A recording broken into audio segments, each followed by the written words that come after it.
कहीं पर भी जब हम अति करने लग जाते हैं तो भगवान की कठोरता हमारे सामने आने लगती है, और जब हम दया करने लग जाते हैं तो भगवान फिर कृपा करते हैं। जब भी हम किसी पर दया करेंगे,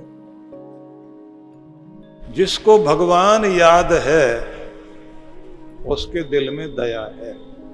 इसलिए दया लिखो, दया को उल्टा पढ़ेंगे तो क्या बनता है? याद।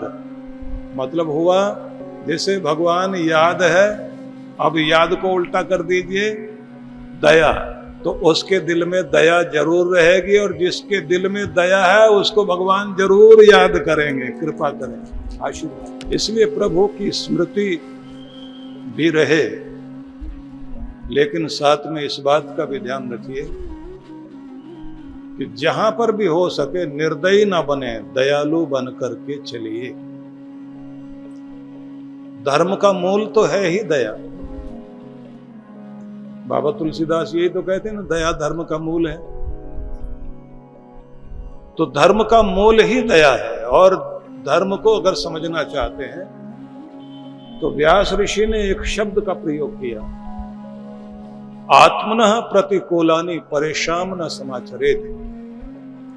जैसा आप अपने लिए चाहते हैं वैसा व्यवहार दूसरों के साथ करना शुरू कर दें, इसी को धर्म कहा है। और वो ये भी कहते हैं, धारणा धर्म इत्याहु धर्मो धार्यते प्रजा। धर्म वह है जिसके द्वारा समाज का व्यवहार चलता है, जिसके बिना गुजारा नहीं। अब जरा सोच के देखिए, अगर लोगों के रिश्तों के बीच विश्वास हट जाए तो रिश्ते नहीं रहते।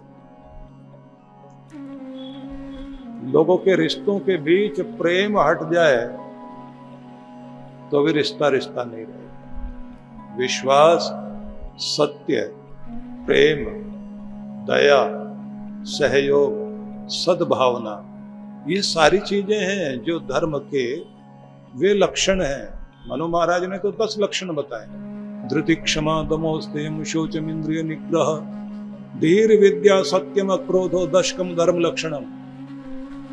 कि कैसी भी स्थिति क्यों ना हो, अगर आप अपने जीवन में संकट हो या सुख की बहुत बड़ी सीमाएं पार कर जाओ, इतना सुख हो, तो भी आपके जीवन में धृति, धैर्य बना रहे, संतुलन बना रहे, तो माना जाएगा धर्म वाला इंसान है, जिसके अंदर अकड़ नहीं है, संतुलन बनाना जानता है। और कितनी भी ताकत आपके पास हो, दूसरों को अगर आप क्षमा करना जानते हैं तो कहा जाता है यह आदमी धार्मिक है। क्षमा मांग लीजिए और क्षमा कर दीजिए, मन में गांठें नहीं पाली। धृति, क्षमा, दमो, स्तेय, शौचम, इंद्रिय निग्रह। जिस आदमी के पास दम से मतलब हुआ व्यक्ति को स्वयं पर कंट्रोल हो, नियंत्रण करने की शक्ति। गुस्सा सबको आएगा, लालच सबको आएगा, चीजें तो सामने होती हैं, लेकिन उसके बाद भी अगर आप अपना ब्रेक इस्तेमाल कर लेते हैं तो आपको धार्मिक माना जाएगा। और जिसका अपने ऊपर कंट्रोल नहीं है तो माना जाएगा धर्म जीवन में नहीं है तो बहुत कम है।